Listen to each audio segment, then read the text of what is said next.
ಬೇಲೂರು ಪಟ್ಟಣದ ಐತಿಹಾಸಿಕ ಚೆನ್ನಕೇಶವ ದೇವಸ್ಥಾನದ ಜಾತ್ರಾ ಮಹೋತ್ಸವ ಯಶಸ್ವಿಯಾಗಿ ಮುಕ್ತಾಯಗೊಂಡಿದ್ದು, ದೇವಾಲಯದ ಬಂಗಾರದ ಆಭರಣಗಳನ್ನು ತಾಲೂಕು ಕಚೇರಿಗೆ ತಮ್ಮ ಮೂಲ ಸ್ಥಾನಕ್ಕೆ ವಾಪಸ್ಸಿಡುವ ಕಾರ್ಯ ಇಂದು ನಡೆಯಿತು.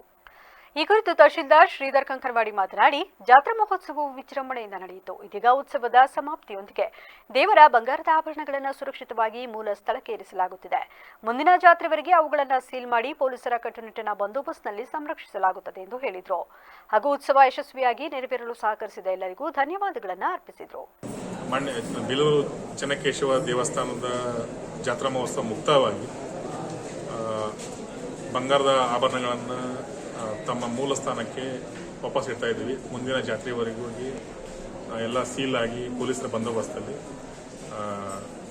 ಇಷ್ಟು ದಿನ ವಿಜೃಂಭಣೆಯಿಂದ ಸಾಗಿದ್ದ ಉತ್ಸವ ಇವತ್ತು ಕೊನೆಯಾಗ್ತಾ ಇದೆ. ಈಗ ಬಂಗಾರದ ಆಭರಣಗಳನ್ನು ಅದರ ಮೂಲ ಸ್ಥಾನಕ್ಕೆ ಇಡ್ತಾ ಇದ್ದೀವಿ.